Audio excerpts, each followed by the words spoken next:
and I believe, I don't know what you believe, that I believe that both of the sides, both medias are not factual in their reporting. So it's all hyper stuff. That's most of it's not true, or there's partially true. And so they just what do they call it when they sensationalize it is the word I'm looking for. Yeah. So here's how bad the media is. And the media is really bad. When I say media, by the way, let me define what that means. That includes social media. So Facebook and Twitters and Instagrams and all the rest of them. It includes radio. It includes television. It includes internet television. It includes podcasts. It includes magazines, newspapers, and any kind of online. So when I say media, it's broad. And now I'm going to make a couple of generalizations. And this is not true about every single one, but in general, this is true. Here is the devil's bargain that we made about 20 years ago. About 20 years ago, with the advent of the internet, more and more information was becoming free online. And magazines and newspapers and cable stations came to us, and I don't know if you remember this, and asked us to pay for it. They said, hey, buy a subscription. And we all said, why? I can get it for free online.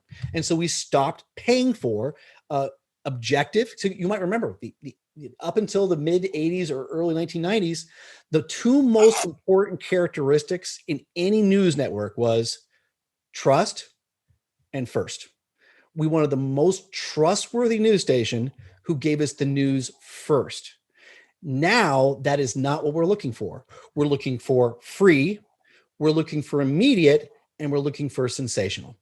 Truth is no longer part of the value proposition that we as Americans, or most of us, are looking for anymore. So we said we're not going to pay for subscriptions. And so what magazines, newspapers, cable, all going to do is basically said we got to sell more advertising. How do we sell more advertising? Make it more and more sensational. What is the easiest way to make it sensational? It's tribalism. It's vilify another group, make us afraid of that other group. And what they discovered is both outrage and fear are actually addictive. So there are people unknowingly who get on every single day at 5 or 6:30. They click on the same channel to get their basic shoot up, their daily dose of outrage porn. They are addicted to it and they can't not have it. If they didn't have it, they would start getting kind of itchy and scratchy, like, God, isn't the guy on? I gotta watch my guy. They would feel like that. That actually is addictive. So the media literally, not figuratively, says the best way for us to sell more ads is more eyeballs. The best way to get more eyeballs is more fear and outrage by demonizing the other side. Not all the media, but a lot of the media is profiting by us going after one another. That's how bad much of the media is. I mean, I generally agree with what you say, but I want to push back on something because I feel like what I heard you say is that truth is not value. But my belief is that each individual has their own truth and they're looking for truth and they think they have the truth. I mean, I don't, you said that people are looking for sensationalism or whatever the three things you said, but you said truth is not a part of that equation. I feel that it is, but they feel like, hypothetically, if I dial into Fox News every day because that's where I get my juice, that is truth to me. Yes. So, I mean, there are people, if you ask somebody what their truth is, right, that is their truth in the world. My truth, if I'm somebody that watches Fox News, maybe then I'm put in that Republican, pigeonhole, and you know what, Democrats are stupid, and that's my truth.